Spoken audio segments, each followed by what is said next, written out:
going to do a quick demo of what to do. And then you can hopefully get a chance to do it yourself. But if I can just point your attention to the screen just quickly, we do have a bit of a visual guide in terms of the best practices. So making sure that you prepare your surfaces first of all, because there's no point disinfecting all your materials, doing all that hard work, only to put it on that dirty surface again. We will spray the item, and then we will fold the wipe.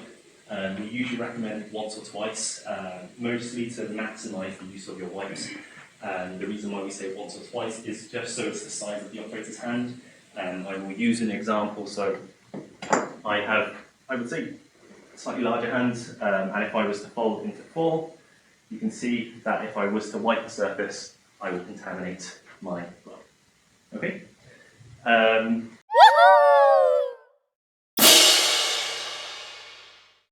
Unidirectional overlapping strokes, overlapping by 10, 20% or something like that.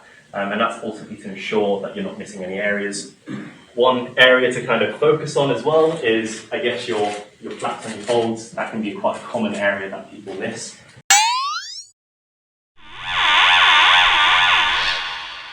Fold it to the size of the operator's hand, right? And the reason we kind of say that is because I have slightly larger hands, and if I was to fold into 4, for example, what can happen is my wrist will touch things. So it's just reducing the risk of cross-contamination of your gloves. Okay?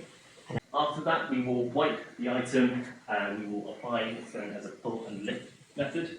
Again, using an analogy of cleaning it at home, if you were to just kind of move everything towards the end, you're going to get pasta sauce on your waist. But also just making sure that you are getting into all the nooks and crannies, particularly in the folds. It's really embarrassing, the last one, because there was lots of contamination when I did it in the folds. But very common to get yeah, in that. I'm using it for teaching purposes, right? So, yeah. So just a quick example. I will. Do you want to just yeah, this way? If I was to spray this material. And then, I'm going to use a dirty wipe, I'm sorry guys, but use it to the size of the operator's hand, and I will, can you all see? Yeah. I will just wipe here, I will fold and refold, and then get to the other side, and then also again, I'll use this also dirty cloth, but